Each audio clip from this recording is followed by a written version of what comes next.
Start. नमस्कार, मी Sameer Inamdar, nature care fertilizers private limited, area sales manager, Sangli division. आज आपण कवटेकन, तालुका तासगाव, जिल्हा सांगली या ठिकाणी श्री संजय शिरोटे यांच्या ऊसाच्या प्लॉटमध्ये या ठिकाणी आलेलो आहोत. ह्या प्लॉटसाठी त्यांनी काय उपाययोजना केल्या, त्यांनी ड्रीपमधून काय खतं दिली आणि पाण्यातून काय खतं दिली, फवारणी काय केल्या, हे सविस्तर आपण त्यांच्याकडून जाणून घेऊया. नमस्कार शिरोटे साहेब. नमस्कार. तुम्ही तुमचं बरोबर द्या. माझं नाव संजय यम्मू शिरोटे, कवटेकन, तालुका तासगाव, जिल्हा सांगली. माझा हा प्लॉट 86-032 असून त्याची लागण 30 डिसेंबर 2024 बरं. असून हां. माने पाटील साहेब, VSIचे माने पाटील शास्त्रज्ञ माने पाटील साहेब यांनी वेळोवेळी मार्गदर्शन केल्यामुळे हा ऊस एक नंबरचा आला आहे. आणि त्यांनी सांगितल्या शेड्यूलप्रमाणे मी सगळे केलं आहे.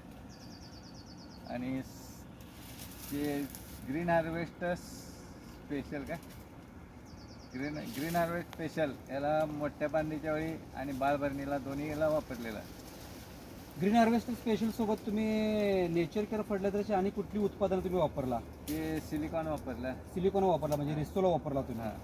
सारथी वापरलं, कॅल्शियम मॅग्नेशियम सल्फर वापरलं. आणि ड्रीप मधून तुम्ही सुपर- पॉलिफॉस्फेट गटातली कोणती खतं वापरली? सुपर होरा एक वापरलं सुपरओरा वापरलं आणि 10-34 अमोनियम पॉलिफॉस्फेट वापरलं आणि पोटॅशियम पॉलिफॉस्फेट 0-24 वापरलं. ते पण वापरलं. मग ते पॉलिफॉस्फेट गटातील खतं वापरताना तुम्हाला काय अनुभव आला ते खताचा?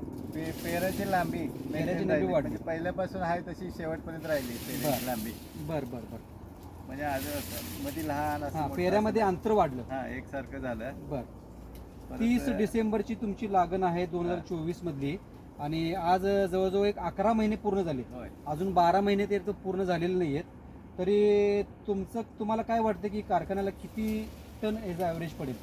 एक 60च्या पुढं पडेल असा अंदाज आहे. 60 ते 65 65 टनाच्या जवळपास अंदाज उत्पादन पडेल असं तुम्हाला वाटतंय. बरं, तुम्ही खतं शेवटी बंद कोणत्या महिन्यात केली? तरी मी 15 सप्टेंबर नंतर बंदच केली खतं. बरं, 15 सप्टेंबरमध्ये खतं बंद अजून केली. खतं- जवळपास 2 ते 2.5 महिने तिने खताचा डोस बंद केला आहे. तरी सुद्धा ऊसाची ग्रोथ एकदम सुंदर आहे. आज जवळजवळ 15 दिवस झाले पाणी बंद केलेत आणि पुढच्या येणाऱ्या 30 तारखेला हा ऊस कारखान्याला जाईल असं शिरोटे साहेबांचं म्हणणं आहे. त्यामुळे तुमचं उत्पादन हे 60 ते 65 टन पडेल. बरं, अजून तुम्ही वाढलं ह्याच्यात ऊसाची ग्रोथ तुमची वाढली असती, परंतु 15 सप्टेंबर नंतर तुमच्या काही अडचणीमुळे तुम्ही खताचे डोस देऊ शकला नाहीत. नाहीतर अजून पेऱ्यामध्ये अंतर वाढलं असतं आणि वजन सुद्धा वाढलं असतं. असं तुमचं हे आहे, तुमचं एक स्वतःचं मनोगत आहे. आणि तुम्ही शेतकऱ्यांना काय एक संदेश देशील? आहे असं व्यवस्थित नियोजन केलं का नाही, उत्पादन हमखास पाहिजे तसं मिळतंय. बरं. माने पाटील साहेब, तुमच्या प्लॉटवर 11 महिन्यात किती वेळा आले? लागणीच्या पूर्वला म्हणजे रान तयार करताना त्यावेळी एकदा आले. बरं, नंतर त्याच्यानंतर 2 वेळा आले. 2 वेळा आले. बरं, नेचर केअर फर्टिलायझरचे तुमचे जे तुम्हाला मार्गदर्शन करणं, म्हणजे तुम्हाला वेळोवेळी भेटी देऊन असं तुम्हाला सेल्स ऑफिसर तुमच्याकडे कोण येत होते? समीर इनामदार सेल्स ऑफिसर होते, ते येत होते. बरं. कोळी साहेब इथं. पोळी साहेब एक होते. ठीक आहे. चालतंय. तुम्ही या ठिकाणी आपलं मनोगत दिला त्याबद्दल आपलं मनपूर्वक आभार. धन्यवाद.